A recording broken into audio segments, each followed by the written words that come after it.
안녕하세요. 오늘 저희는 당신이 공유해 주신 글 Beyond Mere Religion, Becoming a True Christian 발췌 내용을 가지고 좀 깊은 이야기를 나눠보려고 합니다. 많은 분들이 교회에 열심히 다니고 또 활동도 많이 하시는데 왜 신앙이 좀 제자리 걸음처럼 느껴질 때가 있고 심지어 교회를 떠나기도 할까요? 이 글은요, 우리가 어쩌면 놓치고 있을 수 있는 종교인과 참된 그리스도인 사이에 뭔가 좀 결정적인 차이가 있다고 말하고 있어요. 네, 흥미로운 주제죠. 그래서 이번 시간에는 이 글을 바탕으로 그냥 겉으로 보이는 종교적인 행위를 넘어서서요. 성경이 진짜 말하는 깊은 믿음의 본질이 뭘까? 그 핵심적인 구분 지점이랑 그게 또 당신의 신앙 여정에 어떤 의미가 있을지 한번 좀 파헤쳐보려고 합니다. 좋습니다. 특히 글의 주장은요, 뜨거운 열정이나 많은 활동 그 자체가 아니라 무엇을 아는가가 진짜 신앙의 출발점이고 심지어 마음의 찔림 같은 좀 고통스러운 경험이 필요할 수도 있다는 약간은 역설적인 내용까지 담고 있어요. 네, 그 부분이 좀 도발적이기도 하죠. 자, 그럼 본격적으로 시작해 볼까요?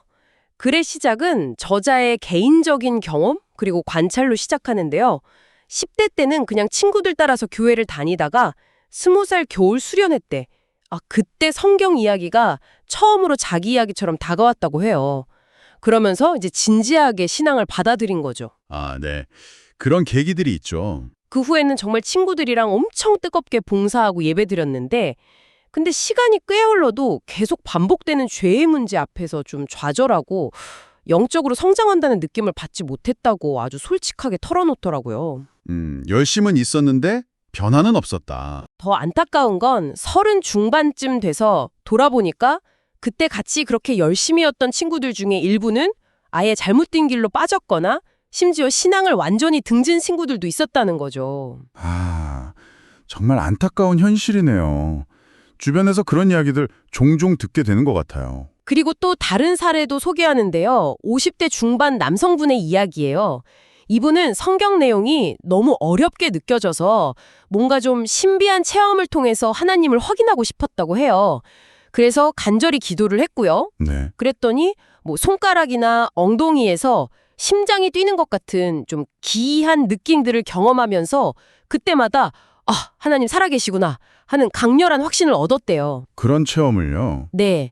근데 이상하게도 그 확신이 금방 사라지고 또 의심이 찾아오고 이걸 반복했다는 거죠. 결국 이분 역시 그렇게 뜨겁게 기도하고 방언 체험 같은 것도 했는데도 지금은 교회를 떠난 상태라고 전하고 있습니다. 바로 그 두 이야기가 이 글이 던지는 핵심 질문을 딱 보여주는 것 같아요. 왜 그 열심과 체험들이 신앙의 어떤 깊은 변화나 성숙으로 이어지지 못했을까? 글쓴이는 많은 사람들이 이런 신앙의 정체, 좀 막힌 느낌을 받을 때 해답을 어디서 찾으려고 하냐면 더 많이 기도하고 성경 더 많이 읽고 봉사 시간 늘리고 이런 외적인 활동의 양을 늘리는 데서 찾으려 한다는 거예요. 뭔가 행위를 더 많이 하면 해결될 거라고 생각하는 거군요. 그렇죠. 근데 활동량을 늘려도 근본적인 변화가 없다면 혹시 방향 자체가 잘못된 건 아닌지, 문제의 뿌리가 어쩌면 다른 데 있는 건 아닌지 한번 질문해 봐야 한다는 거죠. 내가 지금 붙들고 있는 게 과연 신앙의 본질일까? 이런 근본적인 성찰이 필요하다는 겁니다. 그 근본적인 문제의 핵심으로 저자가 딱 짚는 게 바로 예수님에 대한 사랑 없음이에요. 사랑 없음. 네. 근데 여기서 말하는 사랑은 그냥 감정적인 뜨거움이나 첫 만남의 설렘 같은 그런 게 아니고요. 상대를 깊이 알아가면서 그 사람이 진짜 원하는 게 뭘까 헤아려서 행하는 성숙한 사랑을 의미하더라고요. 그러니까 알매 기반한 사랑이군요. 맞아요. 연인 관계에 빗대서 설명하는 부분이 참 인상적이었는데 상대방이 뭘 좋아하고 싫어하는지 알려고 노력은 안 하고 그냥 내 생각에 이거 좋겠지 싶은 것만 막 일방적으로 퍼붓는다면 관계가 깊어지기 어렵잖아요. 그렇죠. 내 방식대로만 사랑하는 거죠. 예수님과의 관계도 똑같다는 거예요. 성경을 통해서 그분이 어떤 분이신지 뭘 중요하게 여기시는지 배우려고 하기보다는 그냥 막연하게 이렇게 하면 좋아하시겠지 하는 자기중심적인 추측에 기반한 열심. 이거는 진짜 사랑이 아닐 수도 있다는 아주 날카로운 지적이에요. 듣고 보니 정말 그렇네요. 이런 관점에서 보면 교회에서 자주 외치는 첫사랑 회복이라는 구호도 좀 다시 생각해 볼 필요가 있겠어요. 첫사랑 회복이요? 네. 단순히 과거의 그 뜨거웠던 감정을 되살리는 것보다 어쩌면 더 본질적인 것은 예수님에 대한 그러니까 성경적인 지식에 기초한 이해를 바탕으로 성숙한 사랑으로 나아가는 것이라고 이 글은 주장하는 거죠. 상대를 알아가려는 노력 없이 그냥 나한테만 맞춰진 사랑은 아무리 겉으로 보기에 열정적이라 해도 실상은 사랑 없음일 수 있다는 통찰입니다. 결국 이 문제는 예수님을 아는 지식의 문제랑 딱 연결되는 거예요. 그렇다면 왜 많은 신앙인들이 예수님에 대한 그런 깊은 알매 기반한 사랑에 이르지 못하는 걸까요? 도대체 이유가 뭘까? 저자는 그 이유를 상당수의 사람들이 예수님과 기독교 신앙의 핵심을 잘못 이해하고 있거나 그냥 너무 피상적인 수준에 머물러 있기 때문이라고 진단합니다. 피상적인 이해요. 네. 사회학자 크리스천 스미스의 연구를 인용하면서 오늘날 많은 사람들이 가진 신앙관이 이런 식이라는 거예요. 하나님은 세상을 창조하셨고 사람들이 착하고 멋지게 살기를 원하신다. 인생의 목표는 행복과 자기만족이다. 하나님은 내가 필요할 때만 좀 도와주시고 착한 사람은 천국 간다. 이런 식의 글에서는 이걸 도덕적 치료적 이신론이라고 부르더라고요. 도덕적 치료적 이신론. 말이 좀 어렵긴 한데 들어보면 익숙한 내용들이네요. 그쵸? 왠지 모르게 좀 익숙하죠. 네. 근데 이 텍스트 분석에 따르면요. 이 명제들 중에서 성경적인 기독교 신앙이랑 온전히 맞는 건 사실상 하나님이 세상을 창조하셨다는 첫 번째 항목뿐이라는 거예요. 나머지는 기독교의 핵심 가치와는 상당히 거리가 멀다는 거죠. 아, 그래요? 예를 들면 값없이 주시는 하나님의 그 호의인 은혜, 또 예수님의 의의를 우리가 덧입어서 의롭다고 선언받는 칭의, 그리고 죄에 대한 용서 같은 복음의 핵심 개념들은 점점 희미해지고 그 대신 그냥 도덕적으로 착하고 사회적으로 평판 좋고 나이스하고 개인의 행복을 추구하는 것. 이게 마치 기독교 신앙의 전부인 것처럼 좀 변질되었다는 비판입니다. 아, 핵심이 빠졌다는 거네요. 그렇죠. 결국 예수님이 정확히 누구시고 우리를 위해 어떤 결정적인 일을 하셨는지에 대한 지식이 없으니까 사랑도 없고 성장도 없게 된다. 이런 논리로 이어지는 겁니다. 그래서 이 글에서는 역사적인 기독교 신앙이 구원 없는 믿음에 꼭 필요한 세 가지 요소를 강조해 왔다고 설명합니다. 첫 번째 요소가 바로 지식이에요. 삼일체 하나님, 인간의 창조와 타락, 죄의 비참함, 그리고 우리를 구원하시기 위한 예수 그리스도의 성육신, 삶, 죽음, 부활 같은 복음의 핵심 내용들. 이런 것에 대한 성경적 지식이 필수라는 거죠. 당연히 뭘 알아야 믿을 수 있으니까요. 네, 알아야 믿죠. 모르는 걸 믿을 순 없으니까요. 두 번째는 그 지식에 대한 동의입니다. 그냥 아는 것에서 그치는 게 아니라 알게 된 그 복음의 내용이 진짜 진리고 나에게도 해당되는 사실이구나 하고 지적으로, 감정적으로 또 의지적으로 받아들이는 단계예요. 동의. 네. 그리고 세 번째가 신뢰입니다. 단순히 아는 내용에 동의하는 걸 넘어서서 나의 구원과 내 삶 전체를 그 복음의 내용과 예수 그리스도께 전적으로 의탁하고 맡기는 인격적인 신뢰인 거죠. 지식, 동의, 신뢰 이 세 가지군요. 근데 여기서 저자가 아주 날카롭게 지적하는 부분이 있어요.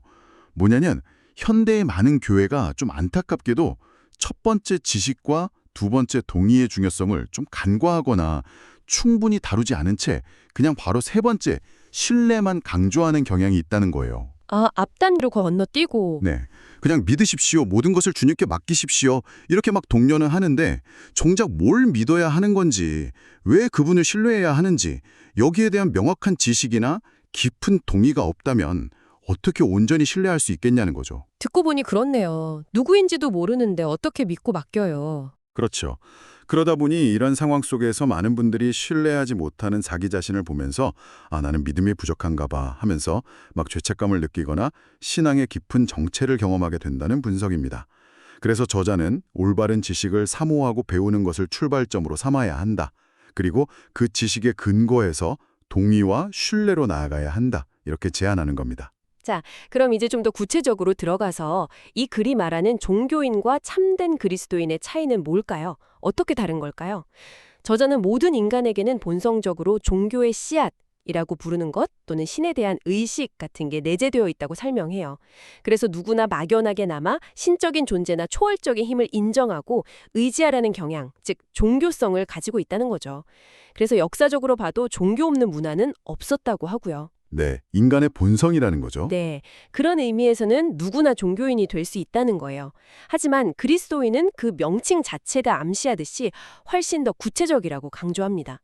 그냥 막연한 신이 아니라 성경에 특별히 계시된 예수 그리스도라는 특정 인물과 그분의 사역, 특히 십자가에서의 대속적인 죽음과 부활을 통한 구원이라는 구체적인 내용, 즉 교리를 알고 믿고 신뢰하는 사람이라는 거죠. 아, 대상과 내용이 명확해야 한다는 거군요. 맞습니다. 즉 믿음의 대상과 내용의 구체성, 특히 예수 그리스도의 인격과 그분의 구원 사역에 대한 명확한 지식, 그리고 그 지식에 대한 인격적인 반응, 즉 동의와 신뢰, 이것이 일반적인 종교인과 구별되는 그리스도인의 핵심 정체성이라는 주장입니다. 여기서 자연스럽게 이런 질문이 나올 수 있겠네요. 그럼 도대체 어디까지 알아야 그리스도인이라고 할 수 있는가?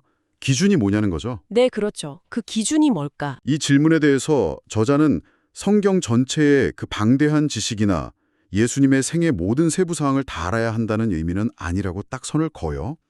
물론 신앙이 깊어지면 더 많이 알게 되겠지만 구원의 필수적인 최소한의 지식은 이거라는 거죠. 죄인인 나를 구원하시기 위해 하나님의 아들 예수 그리스도께서 행하신 대속적 희생과 부활.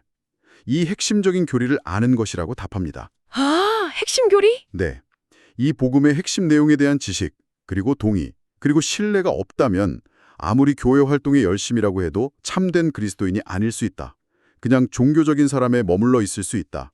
이게 이 글의 아주 핵심적인 주장 중 하나입니다. 이 핵심 주장을 뒷받침하기 위해서 아주 중요한 사례가 등장하는데요. 바로 사도행전 2장에 기록된 베드로의 설교와 그 설교를 들은 사람들의 반응입니다. 아, 오순절 설교 말씀이군요. 네, 오순절에 성령께서 강림하신 후에 베드로가 아주 담대하게 설교하잖아요.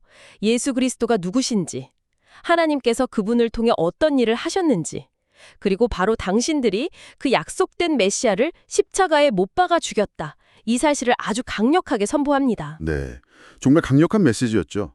그때 그 설교를 듣던 사람들의 반응이 어땠나요? 성경을 보면 그들이 이 말을 듣고 마음에 찔려 이렇게 기록되어 있어요. 마음에 찔려. 이게 원문으로는 마음이 칼에 베인 듯했다. cut to the heart는 아주 강렬한 표현이라고 하더라고요. 그래서 베드로와 다른 사도들에게 막 물으면서 외치죠. 형제들아, 우리가 어찌할꼬? 아, 정말 절박한 외침이네요. 거부하고 죽인 끔찍한 죄인이라는 사실을 딱 직면하면서 느끼는 깊은 고통과 영적인 파산 상태에 대한 절망감. 이것이 단순한 종교적인 감동을 넘어서 참된 회심으로 나아가는 아주 독특한 분기점이라고 저자는 강조해요. 이 뼈아픈 자기 인식과 절망이 있었기 때문에 그들이 베드로가 제시한 유일한 길, 즉 회개하여 각각 예수 그리스도의 이름으로 세례를 받고 죄 사함을 받아라는 이 복음의 초대에 즉각적으로 반응할 수 있었다는 거죠. 그래서 그날 3,000명이나 되는 사람들이 세례를 받는 놀라운 역사가 일어났다는 겁니다. 이 사도행전의 사례를 통해서 이 글은 참된 그리스도인이 되는 과정에는 단순히 지적인 동의를 넘어서는 아주 깊은 내면적인 경험이 동반될 수 있다는 걸 시사하는 것 같아요. 선포되는 복음을 통해서 자기 죄의 실상과 심각성, 특히 하나님을 거역한 죄인이라는 사실을 깨닫고 마음의 찔림 같은 영적인 고통과 절망을 경험하는 것, 그리고 그 절망의 자리에서 유일한 소망이신 예수 그리스도를 발견하고 그분께로 삶의 방향을 완전히 전환하는 것, 이게 바로 회개 또는 회심이죠. 이것이 중요하다는 설명입니다. 네, 그 경험이 중요하다는 거군요. 따라서 이러한 내면의 깊은 변화나 시름 없이 그냥 외적인 종교활동에만 치중하는 것은 자칫하면 그냥 공허한 자기만족이나 종교적인 행위에 머무를 위험이 있다는 경고로도 읽힐 수 있겠습니다. 그런데 궁금한 점이 생겨요. 왜 오늘날 교회에서는 사도행전 2장에서 보였던 그런 죄에 대한 깊은 인식이라든지 마음의 찔림이라든지 그런 절망감 같은 경험들이 예전보다 좀 덜 강조되는 것 같고 잘 나타나지 않는 것처럼 보일까요? 좋은 질문인데요. 저자는 신학자 맵 머컬러라는 분의 통찰을 빌려서 아주 흥미로운 진단을 내놓더라고요. 그게 현대사회가 죽음을 대하는 방식과 아주 깊이 연관되어 있다는 분석이에요. 죽음과 관련이 있다고요? 네. 과거 20세기 서구 사회에서는 성이 금기시되면서 오히려 뒤틀린 포로는 문화가 번성했잖아요. 그것처럼 오늘날에는 죽음이 새로운 금기가 되어버렸다는 거예요. 그 결과 현실적인 죽음에 대한 성찰 대신에 비현실적인 좀비물이라든지 판타지적인 사후세계 이야기, 왜곡된 종말론 같은 것들이 막 넘쳐난다는 지적입니다. 아, 죽음을 이야기하기 꺼리는 사회 분위기. 그렇죠. 특히 의학 기술이 발달해서 평균 수명이 길어지면서 많은 사람들이 죽음을 그냥 남의 이야기처럼 아니면 아주 먼 미래의 일처럼 여기게 됐다는 점도 지적하고요. 이렇게 죽음을 회피하거나 무관심하게 대하는 태도가 결국 죄의 궁극적인 결과인 죽음, 그리고 그 이후의 심판에 대한 성경적인 인식을 무디게 만들고 있다는 분석인 거죠. 듣고 보니 일리가 있네요. 죽음과 죄의 심각성을 제대로 직면하지 못하면 필연적으로 구원의 필요성 자체를 깊이 느끼지 못하게 되겠죠. 네, 그럴 수밖에 없겠네요. 구원이 왜 그렇게 절실하게 필요한지 모르면 구원자의 신 예수 그리스도의 십자가 죽음과 부활이 왜 그렇게 놀라운 복음, 즉 굿뉴스, 기쁜 소식인지 그 감격과 의미가 희미해질 수밖에 없습니다. 그 결과 신앙을 그냥 일종의 심리적 안정보험 정도로 여기거나 현실과는 좀 동떨어진 그저 좋은 이야기 정도로 치부하면서 피상적인 믿음에 머무르게 될 위험이 커진다는 거죠.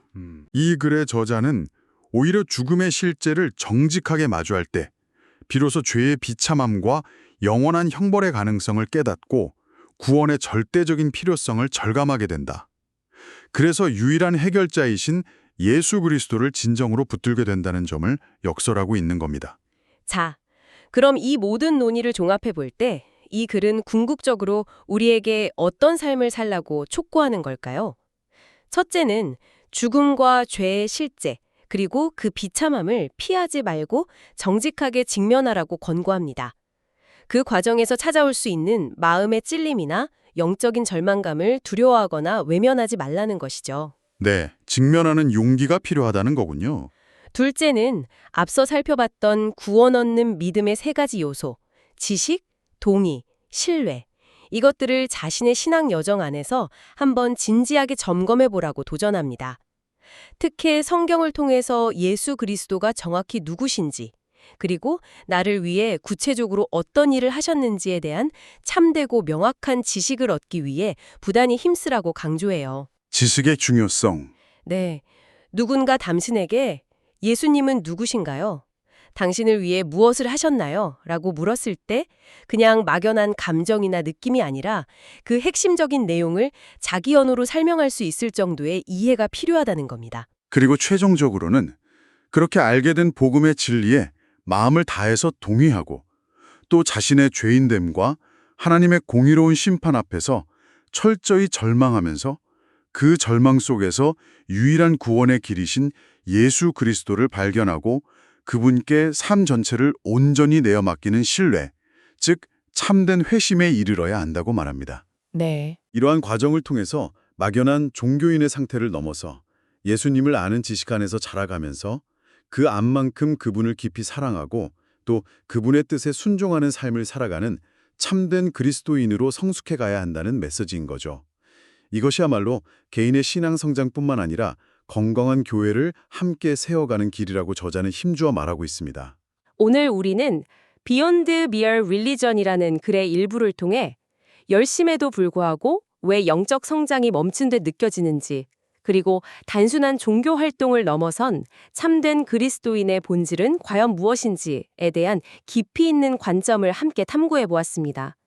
핵심은 어떤 감정이나 행위 그 자체보다는 성경이 증언하는 예수 그리스도에 대한 구체적인 지식, 그리고 그로 인한 죄의 깨달음, 즉 마음의 찔림, 그리고 여기에 대한 반응으로서의 회개와 인격적인 신뢰에 있다는 통찰이었네요. 그렇습니다. 이 글은 결국 우리 각자에게 아주 근본적인 질문을 던지고 있는 셈입니다. 당신의 믿음은 지금 무엇에 풀이를 내리고 있습니까? 혹시 눈에 보이는 활동이나 어떤 감정적인 만족에 머물러 있지는 않습니까? 믿음의 대상이신 예수 그리스도 그분 자신과 그분이 행하신 결정적인 구원 사역에 대해 얼마나 깊이 알고자 노력해 오셨습니까? 돌아보게 되네요. 그리고 죄와 죽음의 문제를 얼마나 정직하게 마주하면서 그 절망 속에서 예수 그리스도를 당신의 유일한 구원자이자 삶의 주인으로 고백하는 그런 진정한 만남이 있었는지 돌아보게 합니다. 오늘 저희가 나눈 이야기들이 당신의 신앙 여정을 다시 한번 되돌아보고 더 깊은 곳으로 나아가는데 작은 자극이 되기를 진심으로 바랍니다.